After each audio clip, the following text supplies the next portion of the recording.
There was a man in Mysore city. He was known to be some kind of a ghost buster or tantric.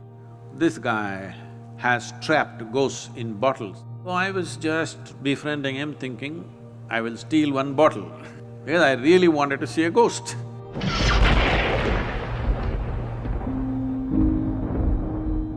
Sadhguru, you were talking about stories. So we were conversing and we were agreeing that when we were growing up, some of the best stories that we used to hear from family people or grandparents or friends, senior people, would be the ghost stories. And somehow you small, kids, we love to get scared. Still they want to hear that ghost story. It's one of their favorite things, amongst all stories. Do you have any ghost story from your experiences of traveling in the mountains?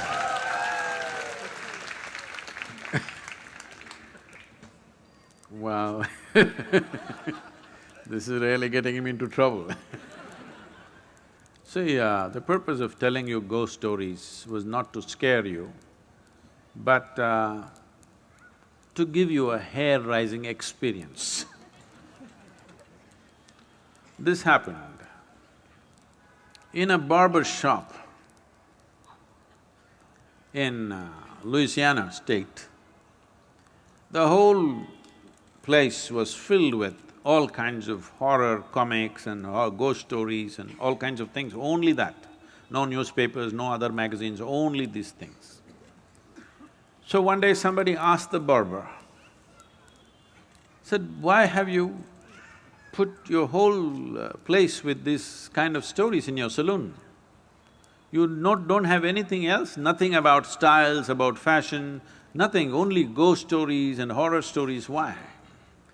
He said, "See, for my profession, if somebody's hair is standing, it makes it much easier."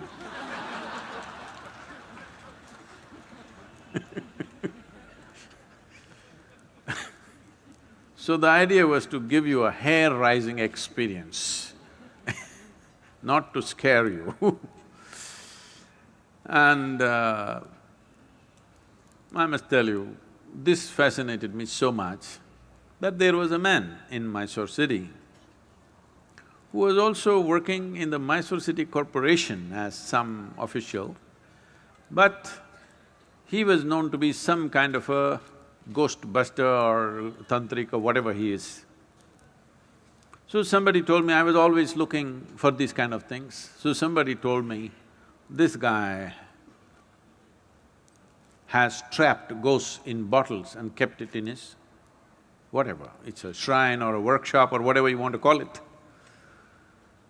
So I want to go and that guy wouldn't allow us initially, but I was persistent and then he took me inside and he showed me lots of bottles. He said, in this there is this kind of a ghost, this is a woman, this is a man. I looked, I could not see a man or a woman, I all saw transparent bottles with corks. So I was just befriending him thinking, I will steal one bottle because I really wanted to see a ghost. Because I had heard so many things. So many things means unbelievable kind of stories. Well, it only made me more and more curious. It did not raise my hair nor scare me, but I became more and more curious. I had spent months on end, continuously every night, being in the cremation grounds, wanting to see. So people come, burn the dead, and when with firewood, when the dead bodies burn, it burns for 4, 5, 6 hours. People stay there for an hour or hour and a half and then they have other business to do. They will cry and they'll weep and they will go when it's still burning. Normally what happens is, when as the fire burns, one thing, because there's always economic aspect to everything. If they've not put enough fire long enough, when this collapses, the outer part, first thing that'll happen is, because neck is such a small thing and it gets burnt, and once the spine is burnt, the burning head will roll away, do-do-do-do-do. So I am the one who picks it up with a stick and puts it back and waits, where is the damn ghost? It doesn't come. Many months on end, I sat there, no ghost came. Somebody said, you put a nail in that tamarind tree, it will come. I would nail the damn tree again and again and again, nothing came. Somebody said, in this house there is a ghost. So I would beg them, please allow me, I want to sleep in that house and see if the ghost comes. Did not happen. So I went to this guy, and when they said specifically it's in the bottle, I wanted to steal a bottle. But he was very protective about his bottles So I didn't see anything coming out, but he showed me one thing. He made an elaborate design with rice flour. In the 5 corners of this, he kept one egg. He did all kinds of things and poof, he clapped his hand, pop! All the 5 eggs burst right in front of my eyes. So, I thought, something. I don't know whether it's a ghost or it's a thing, whatever, but definitely he did not reach out to these 5, he was standing away and all the 5 eggs burst. Then this was working on me, and I was walking in my house backyard, looking here and there. Then I saw guavas were hanging in the tree, the guava fruit. I looked at the fruit fell. I thought, what? I did it again and again, the fruit fell. Then I brought my friends and just, you idiots, watch this. Talk, fruit fell. They said, what? Not once, 5, 10 times I did so that it's not an accident. But then, in about 3 days' time after I did this, a revulsion, I've never experienced it ever in my life because I've never stepped into those areas. A kind of revulsion went through my entire body that I knew that I had done something very fundamentally wrong.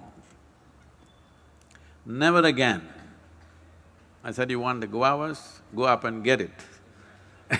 You want anything in your life, go and get it. These kind of things we will never again do. So, I realized something is fundamentally wrong, use your energies like that. So what is a ghost? All of you are ghosts with a body. Those who are walking and sitting, everybody, you are ghosts with a body. But suddenly somebody lost their body and you think they are something horrible. Why? They're just like you, they just lost the body. Is it true that you gathered the body over a period of time? Suppose, let's say you had lost control over how much you eat and you became this big, and then you came to yoga program and whatever, and slowly you shrank into half your size. Does it mean to say half of you has become a ghost? Hello? So if somebody lost the body, 50, 60 kilograms of planet that we have picked up and made into this, if they put it back, is that a ghost? Then you are also a ghost with a body, isn't it?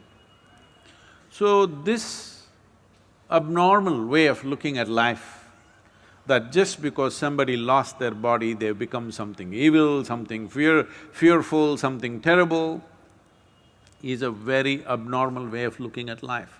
The nature of life is such that whether… See, right now, this is something you must look at this, not intellectually, really experientially. You're breathing, all of you, are you? Hello? I'm just checking. Hello? You're breathing. So if you're breathing, let us say this was like a building or whatever, right now we are in the quadrangle kind of place.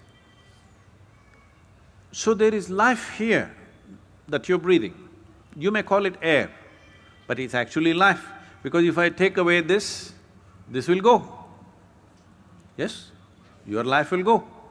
It's only in this transaction, life is happening, isn't it? So it's not just about air, oxygen, this, that. This is a living cosmos.